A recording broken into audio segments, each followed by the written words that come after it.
नमस्कार विद्यार्थियों, मैं Rajendra from SMP school Kairwali. Today we are going to learn about present perfect continuous tense. Present perfect continuous tense का प्रयोग कहाँ किया जाता है? For an action that began in the past and continuing in the present.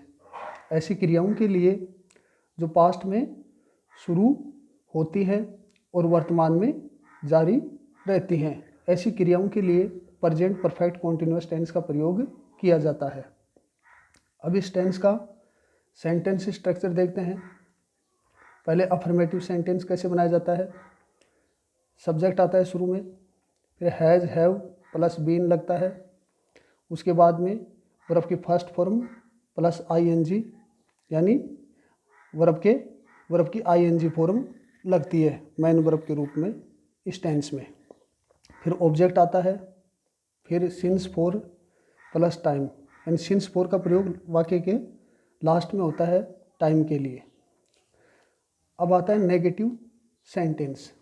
पहले subject, उसके बाद में हैज़ हैव प्लस नोट, उसके बाद में बीन लगाते हैं, फिर वर्ब की फर्स्ट फॉर्म ING, फिर ऑब्जेक्ट, फिर सिंस फॉर और उसके बाद सिंस फॉर प्लस टाइम, इस प्रकार से। अब इंट्रोगेटिव सेंटेंस कैसे बनाया जाता है।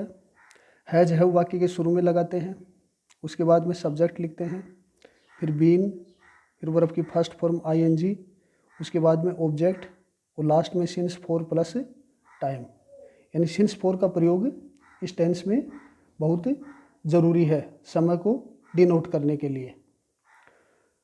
अब हैज़ बीन और हैव बीन का प्रयोग कहाँ होता है? वही बात है कि singular subject he see it या कोई नाम के साथ हैज़ बीन लगाते हैं। प्लूरल सब्जेक्ट यू वी दे आई के साथ में हैव बीन का प्रयोग करते हैं हेल्पिंग वर्ब के रूप में। अब आता है सिंस फॉर का प्रयोग कहाँ किया जाता है, किसके लिए करते हैं। Use of since, we use since to indicate point of time and for to indicate period of time. यानी हम सिंस का प्रयोग निश्चित समय के लिए करते हैं और फॉर का प्रयोग अनिश्चित समय के लिए किया जाता है। निश्चित समय के लिए सिंस और अनिश्चित समय के लिए फॉर का प्रयोग होता है। जैसे एग्जाम्पल देखिए, since morning, since last night, since Tuesday, since 1947, since 8 o'clock। यानी सुबह से, पिछली रात से, मंगलवार से, 1947 से, 8 बजे से, यानी ये निश्चित समय होते हैं। जिस समय के बारे में हमें मालूम हो वो डेफिनेट समय होता है। अब आता है यूज ऑफ फॉर। फॉर का प्रयोग कहाँ करते हैं? फॉर ए लॉन्ग टाइम, लंबे समय से, फॉर 2 days 2 दिनों से, फॉर 6 months 6 महीनों से, फॉर 5 years 5 साल से। यानी ये पीरियड ऑफ टाइम को इंडिकेट करता है फॉर। अब आता है एडवर्ब्स। एडवर्ब्स क्या होते हैं इस टेंस के, जिसको देखकर हम करेक्ट फॉर्म फिल करते हैं सेंटेंस में। सिंस और फॉर का प्रयोग होता है एडवर्ब्स के रूप में।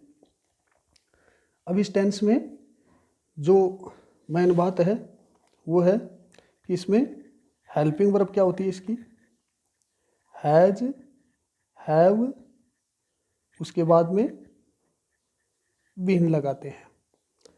जैसे कि बताया है कि हैज़ का प्रयोग, हैज बीन का प्रयोग कहाँ होता है और हैव बीन का प्रयोग कहाँ होता है। यानी सिंगुलर सब्जेक्ट के साथ हैज बीन का प्रयोग होता है और प्लूरल सब्जेक्ट के साथ हैव बीन का प्रयोग होता है। ये बात ध्यान रखना। उसके बाद में सेंटेंस को बनाते हैं तो मेन वर्ब की आवश्यकता होती है। तो मेन वर्ब क्या लगती है इसमें? वर्ब की फर्स्ट फॉर्म प्लस ING। यानी जैसे कि प्रेजेंट कंटिन्यूअस की बात करते हैं तो उसमें भी वर्ब की फर्स्ट फॉर्म और ING का प्रयोग होता है। यानी सारे कंटिन्यूअस टेंस में वर्ब की फर्स्ट फॉर्म प्लस ING का प्रयोग करते हैं। थैंक्स।